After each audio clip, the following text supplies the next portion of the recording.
Hello, my dear students. Welcome to another new chemistry class for class 9 and class 10. Students, আমরা দ্বিতীয় অধ্যায় পড়তেছি। তো গত ক্লাসে আমরা ব্যাপন পড়েছি। আজকে আমরা পড়ব নিঃসরণ, ইফিউশন। নিঃসরণ হলো এমন একটি প্রক্রিয়া যার মাধ্যমে গ্যাসের কণাগুলো খুব ছোট একটি ছিদ্র দিয়ে পারস্পরিক সংঘর্ষ ছাড়াই একে একে বের হয়ে যায়। এক্সাম্পল দেখো, বেলুনের ছোট ছিদ্র দিয়ে গ্যাস নির্গমন। বেলুনে যদি অতি ক্ষুদ্র বা মাইক্রোস্কোপিক ছিদ্র থাকে তাহলে কিছু সময় পর সেটি ধীরে ধীরে হাওয়া ছেড়ে সংকুচিত হয়ে যায়। এটি হয় কারণ গ্যাসের কণাগুলো একটি একটি করে সে ক্ষুদ্র ছিদ্র দিয়ে বাইরে বেরিয়ে আসে। এই ধরনের ধীর গ্যাস নির্গমনকে নিঃসরণ বলা হয়। ওকে, তাহলে এদিকটা পরে আমরা কি বুঝতে পারলাম আমি তোমাদেরকে আরেকটু ক্লিয়ার করে দিই। সাপোজ আমাদের রান্নাঘরে যে গ্যাস সিলিন্ডার গুলো রয়েছে, যদি এটা কোনোভাবে লিক হয়ে যায় তাহলে আমরা কি দেখতে পাই? এই সিলিন্ডারের ভিতরে যে গ্যাসগুলো থাকে এগুলা কিন্তু বাইরে বের হয়ে আসে থাকে, তাই না? তো সম্পূর্ণ গ্যাসটা কিন্তু মানে একেবারে যে বের হয়ে চলে আসে বিষয়টা এমন না। গ্যাস লিক হওয়ার পর বের হতে কিন্তু নির্দিষ্ট টাইম লাগে, 5 মিনিট, 10 মিনিট বা 3-4 মিনিট যাই হোক, একটা টাইম লাগে। তো এরকম একটা সময় নিয়ে যখন গ্যাসগুলো বাইরে বের হয়ে আসে, সিলিন্ডারের ভিতরে কিন্তু গ্যাসের চাপ অনেক বেশি, বাইরে কম। তো এখানে আমরা কি দেখতে পাই, ভিতরের গ্যাসটা উচ্চ চাপে ছিল। সো এই উচ্চ চাপের গ্যাস যখন সরু ছিদ্রপথ দিয়ে নিম্ন চাপের অঞ্চলে বেরিয়ে আসে সেটাকে নিঃসরণ বলি। বাট যদি এটা মানে সাথে সাথে হয়, মানে বড় মানে যেমন টায়ার হঠাৎ করে ফেটে যাওয়া বা সিলিন্ডার হঠাৎ ব্লাস্ট হওয়া, এগুলো কিন্তু আবার নিঃসরণের মধ্যে পড়ে না। নিঃসরণ হচ্ছে সরু ছিদ্রপথ দিয়ে উচ্চ চাপের অঞ্চল থেকে নিম্ন চাপের অঞ্চলে কোনো পদার্থের নির্গমন, বের হয়ে যাওয়া, এটি হচ্ছে নিঃসরণ। ওকে, তারপর দেখো, এছাড়া যদি কোনো টায়ার খুব ছোট একটি ছিদ্র থাকে তবে সেই ছিদ্র দিয়ে গ্যাস ধীরে ধীরে কণার আকারে বের হয়ে যায়। এটি জোরে বের হওয়া বা হঠাৎ বিস্ফোরণের মতো নয়। এই ধরনের ধীর গতিতে ও ধাপে ধাপে নির্গমনই নিঃসরণ। আই হোপ নিঃসরণ কি তোমাদের ক্লিয়ার হয়েছে? মানে এটা ধীরগতি বলতে একেবারে যে ধীরগতি বিষয়টা এমন না। যেমন গ্যাস সিলিন্ডার যখন লিক হয় তখন কিন্তু মোটামুটি স্পিডেই বের হয়। মানে এটা নির্ভর করে কিসের উপর, যদি সিলিন্ডার একদম ফুল থাকে গ্যাসে তাহলে কিন্তু অনেক জোরে বের হবে, তাই না? গ্যাসটা খুব ফাস্ট বের হয়ে যাবে। আর যদি গ্যাস মনে করো হাফ থাকে তাহলে আরেকটু স্লো বের হবে, আরো কম থাকে তাহলে গ্যাস কিন্তু আরেকটু ধীরে বের হবে। সো এটি হচ্ছে নিঃসরণ। তো চলো আমরা আরো কিছু এক্সাম্পল দেখি।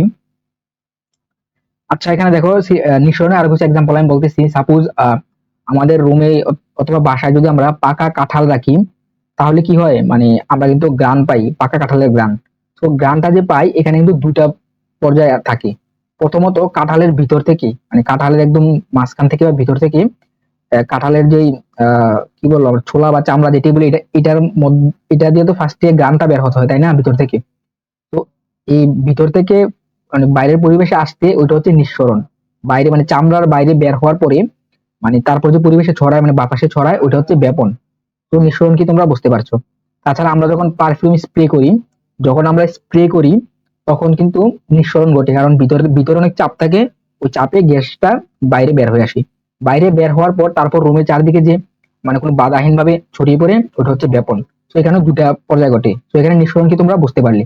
নিঃসরণে অবশ্যই এখানে মানে প্রেসার, মানে চাপের একটা তারতম্য থাকে, কোথাও চাপ কম থাকবে আর কোথাও বেশি থাকবে। মানে বেশি চাপের অঞ্চল থেকে কম চাপের অঞ্চলে গ্যাসটা বের হবে।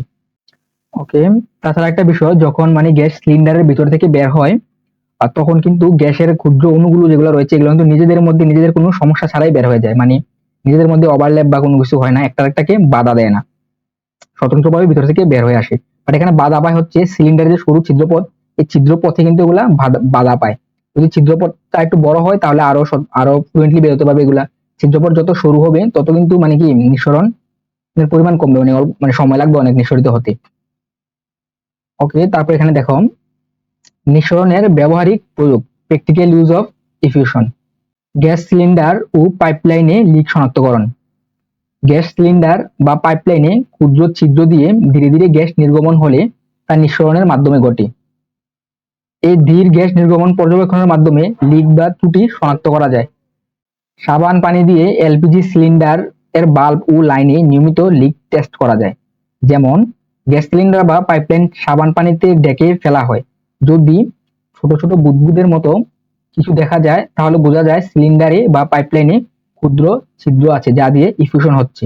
মানে এখানে দেখো গ্যাস সিলিন্ডার যদি লিক হয়ে যায়, যদি আমরা সাবান পানি দিয়ে মানে এখানে দিয়ে আর পাইপলাইনের মধ্যে যদি আমরা সাপোজ একটা পাইপলাইন যদি সাবান মানে আমরা মিক্স করে দিই, যেদিক দিয়ে মানে গ্যাস বের হচ্ছে এদিকে কিন্তু বুদবুদের সৃষ্টি হবে, তাহলে শনাক্ত করতে পারবো যে এখানে লিকেজ রয়েছে।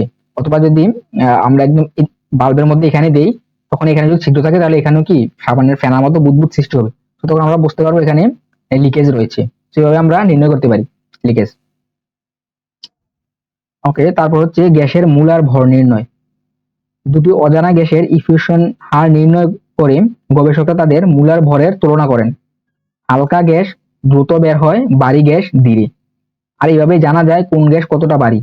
আচ্ছা, এখানে অজানা গ্যাস হচ্ছে মানে নর্মালি যে হাইড্রোজেন, অক্সিজেন, কার্বন ডাইঅক্সাইড এই গ্যাসগুলোকে তো আমরা চিনি, এগুলো পরিচিত এবং এগুলোর আমরা ভর জানি, কোনটার ভর কত এগুলো আমরা জানি। বাট অজানা গ্যাস হচ্ছে যেটা মানে ভর আমরা জানি না, মানে নতুন গ্যাস, যেটা নতুন ইনভেনশন হচ্ছে এরকম।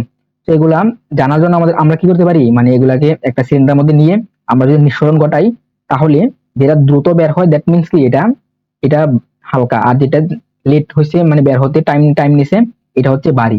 তো এভাবে আমরা কি মানে এটা নির্ণয় করতে পারি কোনটা ভারী কোনটা হালকা, আমরা নিঃসরণের মাধ্যমে এটা বের করতে পারি। তো স্টুডেন্টস, নেক্সট ক্লাসে আমরা এখান থেকে স্টার্ট করব মোমবাতির প্রজ্বলন এবং মোমের 3 অবস্থা। আজকের ক্লাসটি এখানে শেষ করছি। তোমরা যারা এখন আমার ফেসবুক পেজে ফলো দাওনি, ফেসবুক পেজে ফলো দিয়ে ফেলো, তাহলে ইউটিউব চ্যানেলে সাবস্ক্রাইব করোনি, ইউটিউব চ্যানেলটি সাবস্ক্রাইব করো এবং তোমরা চাইলে আমার ফেসবুক গ্রুপে জয়েন হতে পারো। সম্পূর্ণ ভিডিওটি দেখার জন্য তোমাদের অসংখ্য ধন্যবাদ।